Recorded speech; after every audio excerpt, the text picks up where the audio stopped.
Hello there, Sir from 17 once again. This is my Kingdom Hearts Birth by Sleep critical difficulty walkthrough. We're playing as Aqua, and this is Deep Space. So this level is taken, of course, from Lilo and Stitch, which is a Disney movie I've kind of seen, but I wasn't paying too much attention to. I don't know, I kind of dropped off Disney at that point. But there's a bit of a difficulty spike in this mission. The unversed are pretty standard for the most, but there is a couple that can do some really big damage to you at this point in the game. Obviously, if we get Spellweaver, it doesn't really matter.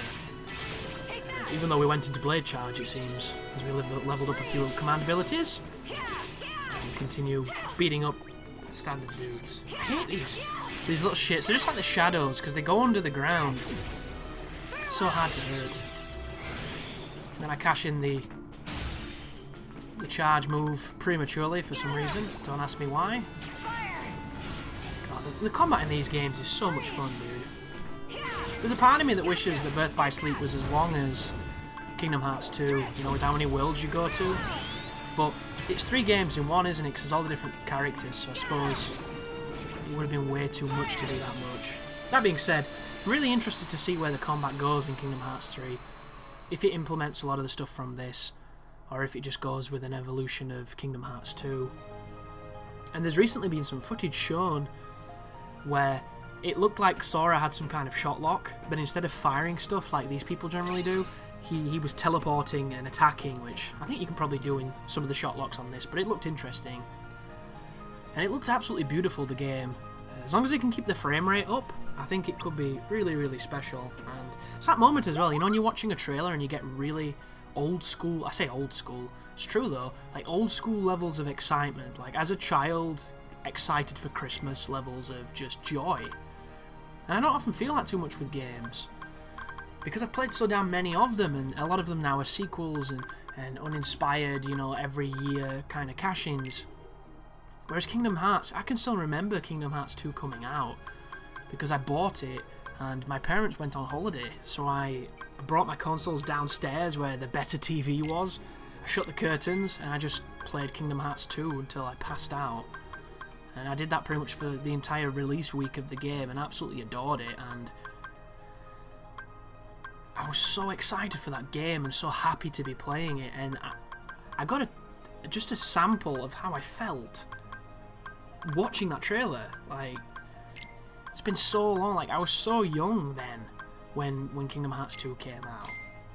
Just the contrast of, like, it's been a long time, and I know people are like, well, there's been Kingdom Hearts every other year, and you're not wrong, but in the numbered, you know, pantheon of Kingdom Hearts games, it's been ages, and I don't really count all the fucking remakes and all the different ones and that. They're all great games, and they are Kingdom Hearts, but they're not Kingdom Hearts, if you get what I mean. Like, Kingdom Hearts 1, Kingdom Hearts 2, and now Kingdom Hearts 3, and if you look at the lifespan of those 3 games, it's been ages since the official releases. And Birth by Sleep's amazing, you know. The Dream Drop Distance is the only one I haven't played, so I hear good things about that one. And of course all the card game stuff was fun too, but it's not, you know, the actual Kingdom Hearts, so it feels so great, like really excited for it. As I look at the Keyblades there. And you might wonder why I'm keeping this one on. Aqua's really good at magic, so if I were to put on the one that's good at physical, I would be probably playing her wrong. Just because of how heavily reliant on the magic she is for the damage. I'm not too sure if I've mentioned it, hopefully I've mentioned it a few times. This was my first campaign on the game, getting that used to it, so it's going to be a little bit rougher than the Ventus one, and a whole lot more rougher than the Terra one, because the Terra was the final one I recorded, and it's probably the one people are the most interested in, because I think playing as Terra is the hardest one. Just because Terra, his evade isn't as good as the others. Like, his block is not as good as the others. Like, he's a tougher character to use. And he also has the hardest last boss too, as we take on some more Unversed, launching them, building that Spellweaver, building that into Blade Charge, which is happening a lot. All you need is this character is Spellweaver, but at this point I'm just enjoying the game. Interesting. I do look good. It's so interesting what they did with this. I'm hoping they just make it tighter on the new one. Like, I love the different magics. I love the combination of magics. My favourite thing though is the block. The guarding on this game is way better than it was in the others. Just a nice emphasis on guarding and countering, and the evade is really nice as well. There's a lot of potential with Kingdom Hearts to just refine it, make it sharper, make it more responsive, and I never know if that's going to be the focus, because these games are generally perceived to be for children, and they're generally perceived to be a little mashy because it works. Although I don't think that that's true, and I do think that there is a level of skill that can be applied to them, especially if you play like level 1 critical runs. But I would just like the best it can possibly be. That's the thing I'm looking for. Like, I want it to be responsive. I want it to be cancelable. And I want it to be as if Platinum told Square where a couple of holes in the combat were, and they filled them with Square Enix juice. Oh, it reached, nice. Level 20. Magnera levels up. Zero Gravira, another great spell there. And then we can go onwards into the next area. Loading on this game is really nice. These are the enemies that can kill you really fast. Be very careful of these creatures. They come out of nowhere, and then you just instantly die. It's pretty scary stuff. And it comes literally without warning. The amount of times I've just been cleaned up by them is kind of horrible. But we're building some styles here, so we can always use those as we level up Aurora. And we can push on forward. I think you can probably skip this room entirely, which can be said for a lot of the game. You don't have to do a lot of the combat. Although, to me, combat's my favourite part of the game. Like, I love the RPG stuff, you know, the stories are always interesting and fun, but I like the fighting. And I would just love to see it get even more detailed and more in-depth, because there's so many ways it could go, so much they can do, and there seems to be quite a lot of interesting stuff that they're adding to Kingdom Hearts 3. It showed a couple of summons and features, and I'm just really excited for that game, but it's the visuals that are the most striking. It looks absolutely terrific. Ooh, this is weird. So this is kind of like Destruction Derby on these vehicles. So you can defend and you can attack, and it's super weird. I'd love to tell you that I've got much of a strategy. A good strategy is to hit those pinball things that speed you up. But I generally just try and shoot people with the bow, but it doesn't control the best. But once you can like post up like I'm doing now, you can do some decent damage. You can hit a few people and hopefully clean them up. But you take big damage here, so be very careful. The good news is, as you see, there is some HP being dropped, so you can always, you know, get a little bit back. And because of the nature of how the HP works on critical, you never really have enough to worry about regaining it, because you don't have a lot of life. But I was kind of delaying some of these videos in hopes that I could put them out to build up to Kingdom Hearts 2.8. But there's no release date for that yet, and I was assuming it was going to be this December, and we're in December and there's no word of it at all. And I wasn't really sure what it was going to be, because if you remember, like, it was a year, wasn't it? A year between each of them.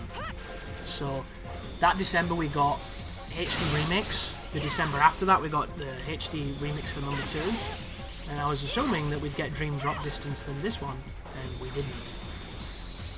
So I don't know what they're going to be doing with that, because it was my understanding that in 2016 we're going to get Kingdom Hearts 3, but maybe not. So this is another way you can do this. You can kind of chain between these to get some speed and hopefully knife your way through them like I did to that guy. And it does decent damage, but it's just one of those weird moments. I do like the slow-mo at the end. It's a nice touch. I still think it looks better in Kingdom Hearts 1. But it's all preference, guys. You know, everyone's got something they prefer. As we use the Freeze Raid, which is a strike raid that throws a frozen Keyblade. Really, really good against enemies that are susceptible to it. If you find a boss and you can freeze them like that, see the damage? Big damage. It took, what, 70%? Very careful. The good news is, though, the game loads really quick.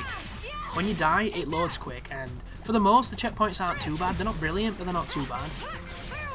Like, some games, like Fallout's a great example, Fallout 4.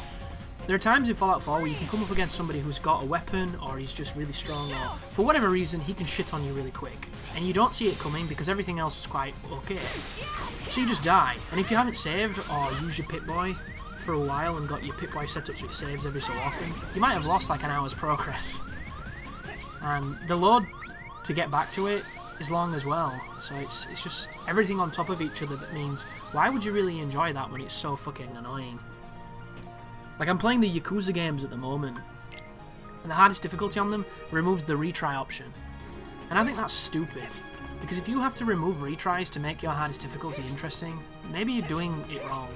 Like, maybe you need to work more on your hardest difficulty, because just making people arbitrarily lose progress and have to redo larger chunks is the ultimate in lazy game design for me.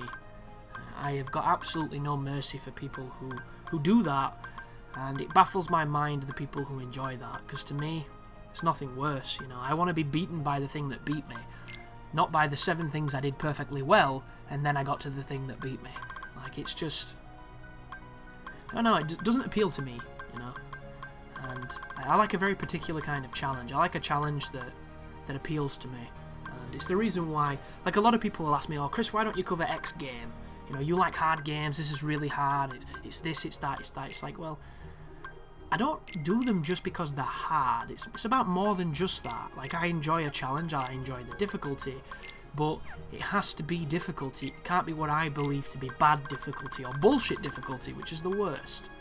Like, we went through a very scary phase in game design where they were bringing it back to kind of like the NES/the arcade days, where, you know, when you lost your credits, you went back to the beginning of the game. Only now we've had like 20 to 30 years of game design where that wasn't the case, so it feels jarring, to say the least, when we play a game and its hardest difficulty takes out the checkpoints. So when you die, you go back to the beginning of the game, and it's like, wow, that's not cool. And in the arcade and on the NES, it worked, because those games were about 30 minutes long at best. They just had a very high skill requirement, so that many people didn't get that far, because you had to be really good to understand it, and then there was only like 5 or 6 levels, but they were hard as balls. And then you were done. But games nowadays aren't like that. Games nowadays are the complete reverse. It's 20 hours of fucking cutscenes and 50 levels, and like, it's so different the way games work. So for them to apply that same kind of logic to a game that doesn't really give the gameplay the same way, it doesn't work, you know. Like, it seems really baffling to me, unless you can skip it, and if you can, that's wonderful. But how many games recently, or that there have been, have got those moments where it's in-engine and you can't skip it, and you're doing nothing, you're just waiting? A lot of them do. It's like that thing, and to me, if you're going to make a difficulty B, there's no checkpoint, so when you die, you go back to the beginning of the game, you've got to redesign your game. You can't have moments where you're listening to some dude talk and you can't skip the dialogue for 20 minutes. That should be removed. You should get to that point, and it should dim the screen, and it should reawaken past that section. There should be specific scripting added to skip all the shit that's not difficulty, and then it would be fine. But they never do that, you know. It's one of the things I've always hated. It's one of the things that I would change if I were to design a game and be involved in that aspect of it. Like, same with the checkpoint allocation. I don't think you can ever make people happy with checkpoints. I just don't think you can, because everybody's going to think that one's bad or one's good, and vice versa. So the best thing you can do to combat that is to let them pick the checkpoints, but then you give people the option to maybe have too many, and then you can take away some challenge that way by essentially just through attrition spamming checkpoints. And even then, you're still overcoming the challenge, you're just doing it so like microscopically, which is probably not as satisfying. So it makes me wonder, how do you address this? You know, how do you perfect this checkpoint issue that games have? So the first thing I think is you make sure to always front-end the checkpoint. You can't have it behind something. It has to be in front of things. If there's a really hard fight, have it the moment the fight starts. Have it have properties where if you change something in the fight, it saves it for when you get the checkpoint, for when you restart after dying. Because there's nothing worse than those games where the first thing you do at the beginning of every fight is spend 10 seconds going into menus and changing equipment, only to get two-shot or instantly killed or fail and have to do it again. And then you do that 50 times, you want to fucking kill yourself. Like, you've got to the point where you would rather revert to an old save just so that you don't have to keep going in the menu. Like, that's one of the worst things that happens in games. And some games save it, some games don't. It's not a universal thing yet. It needs to be. But that's the first rule, and that's the only rule. Front end the checkpoint. It cannot be before a load screen, it cannot be before a cutscene, it cannot be before dialogue, or anything like that. The only thing that it could probably be before is a piece of gameplay that isn't too big. For instance, a wave of enemies, or a small checkpoint, platforming sequence. And even then, I would prefer it not to be. I would prefer that to be its own thing. If you're going to have enemies or platforming, have it in the fight. But do it intelligently, because that's another pet peeve of mine. I cannot stand it. The second thing with checkpoints, what would it be, do you think? I don't know. Because a paradigm that I don't agree with is harder the difficulty, less checkpoints. You see this in a lot of games. You don't see it that frequently anymore, but previously you saw it every so often. Most recently, the examples I could think of is things like Yakuza. The Last of Us did it with Grounded. I don't think it ever makes anything harder. I think it makes your game less fun to play. It just does. Like, checkpoints exist for a reason. I believe anyway. And they can do a lot of great things. They can make you feel accomplished and also make you feel relieved. If you have a 3-phase fight that doesn't have any checkpoints, those 3 phases better be interesting, because if they're not, it's just going to build resentment. If you have a 3-phase fight where each of those checkpoints, after the phase transformation, then it's a little different. Then it's a completely different fight, because you know that once you've got one phase down, you can tick it off. Objectively, does that make it easier? Probably. Because if you think about it, if you have to do 3 phases versus 1 phase 3 times, it's the 3 phases in a row without dying that's going to be harder, because it's the longer fight. It leaves more room for mistakes, more room for being beaten. But it can also be less fun, depending on the design. So then it begs the question, doesn't it? Which bosses do you give checkpoints and which do you not? Well, for me, it would always be to do with how they fight. Does the boss have some area where it's strong, which the player will have to overcome and understand, or they'll never succeed? Does the boss have an instant kill move? Does it have an instant kill move that's quick? Does it have more than one instant kill move? Does it have people with it? You know, does it have attacks that cannot be dodged? Does it grab? You know, all these variables that go into making a boss, it have to be considered to go into the understanding of what suits that fight better. Is it an incredibly fair fight that is really dangerous, but you do good damage just like they do good damage to you? In a fight such as that, why would you ever need a checkpoint? It should be one-on-one till you're done. That would make no sense to give you 3 checkpoints. Unless the second phase was bullshit. Or the second phase was, he's going to spam magic, be completely invincible, and you just have to learn to dodge it. If that was the second phase, I would 100% agree with the checkpoint. However, if it wasn't, it would be overkill. And that's what you've got to do. You've got to address all the aspects of it to look into what would make it, you know, great. How many games have you played where you fought a boss for 5 minutes, super tough fight, super tense fight, worked your ass off, and then it's gone to a cutscene, there's been a quick time event, you fucked it up because you didn't realise it was coming, and you went back to the beginning of the fight? How many times have you done that? If you've not done that, you've not played enough games. Namely, character action games that are generally not that new. It happens though, guys, it happens a lot. The video I put up of Yakuza 2. If you've never played Yakuza 2, the quick time events in that game are literally young people checkpoints. Straight up. Because I missed all of them on my first attempt, pretty much. And I've got decent reflex. My reflexes, of course, aren't going to be as good as a 17-year-old kid, because I'm older than him. And over time, your reflexes degrade. Your reaction time's just slow. It's just called getting older. However, I'm still pretty quick. And I have moments where I'm reliable with my reflexes. I've done reflex tests. I'm very comfortable with them. You know, I play Guitar Hero on Hyperspeed 5, which is the fastest it gets. And that's how I find it most comfortable when it's quick, because that's how I respond. So I've never had any doubts in my reflexes. They're not the best, but they're not the worst. I couldn't hit those at all. Couldn't do it. They beat me every time. And I never generally have issues with quick time events, sorry. In any of the games you play more recently, never. Like, I think the last time I missed a checkpoint... why do I keep saying checkpoints? Fucking hell, I've got it on the brain. The last time I missed a quick time event was when I played Resident Evil 4. And I forgot about the Krauser encounter. And I think I missed one of those.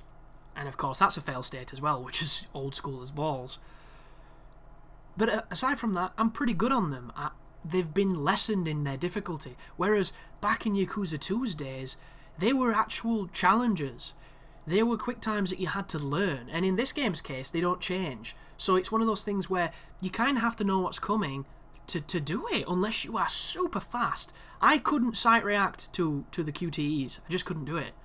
I would do it, and it'd still fail. And in that Yakuza 2 fight against the final boss, if you don't hit that triangle at the end when you're both going to punch each other, you die. And you have to do the entire fight again. And that fight's not quick. So, like, they've changed so much. It's not even funny.